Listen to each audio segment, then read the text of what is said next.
yaradığını, Siyonizmin hayallerinin gerçekleşmesi için neler yaptığını, Armagedon hedefi için ne kadar şuursuzlaştığını yaşayarak ve zulmün her çeşidini görerek biliyor. ABD şimdi bak elimde silah değil, kalem var şirinliğiyle yeni bir yol, yeni bir son arıyor. Biz bu yolun bölge için barış ve huzur, ABD ve İsrail içinse önlenemez son olmasına gayret edeceğiz. Evangelist, Siyonist akıl ve ahlaksızlık işbirliğinde üretilen 100 yılın planı, 100 yılın rezaleti, 100 yılın dayatması, 100 yılın kurnazlığı, insanlığın onur ortaklığıyla, Müslüman kitlenin idrak ve şuur ortaklığıyla yırtılıp çöpe atılır. Bu planı yazanlar, yayanlar, bu plan üzerinden ABD ve Siyonist işgalciye yamanıp yanaşanlar da tarihin çöp sepetine atılanlar kervanına katılırlar. Bilinsin ki Filistin ne İsrail'in hedeflediği kadar küçük ne de ABD'nin düşündüğü kadar aciz bir devlettir. Bilinsin ki intifada sadece Filistin'e ve Filistinlilere ait değil, bütün insanlığa ve yerküreye hakim bir bilinçtir. Kudüs'e selam, direnişe devam. Kudüs'e selam, direnişe devam. Kudüs'e selam, direnişe devam.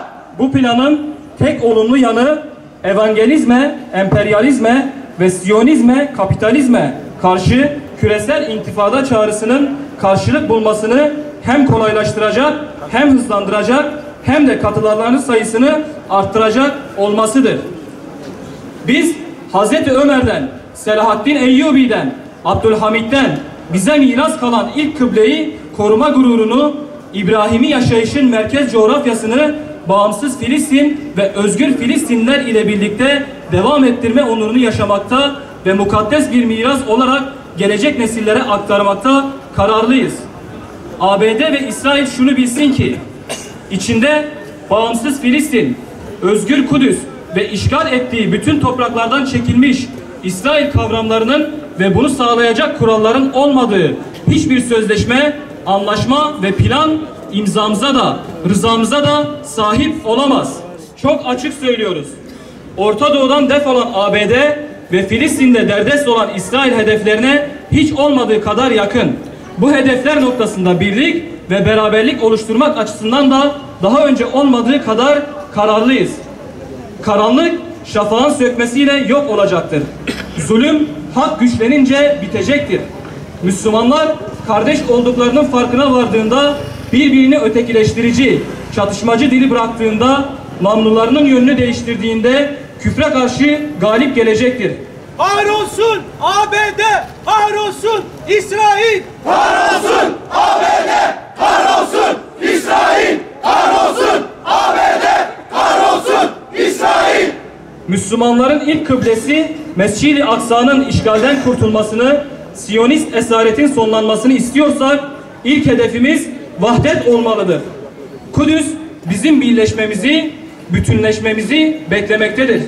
Biz kendi aramızda birlik kuramazsak bu zillet hali, yaşadığımız bu acılar katmerlenerek sürecektir. Tekbir! Allahu Ekber! Tekbir! Allahu Ekber! Tekbir! Allahu Ekber! Buradan bir kez daha bütün dünyaya ilan ediyoruz ki Aksa sadece Filistinlilerin değil, Rabbimizin çevresini mübarek kıldığı ümmetin ortak değeridir. Filistin toprakları da satılık arsalar değil, Filistinlilerin vatanıdır.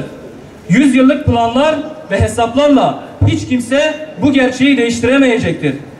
Yaşasın bağımsız Filistin. Yaşasın Müslümanların onuru, insanlığın barış ve huzuru. Güzel Kudüs. Söz veriyoruz. Filistin'de, Kudüs'te özgürleşecek. ABD'de, İsrail'de, Orta Doğu'dan defolacaktır.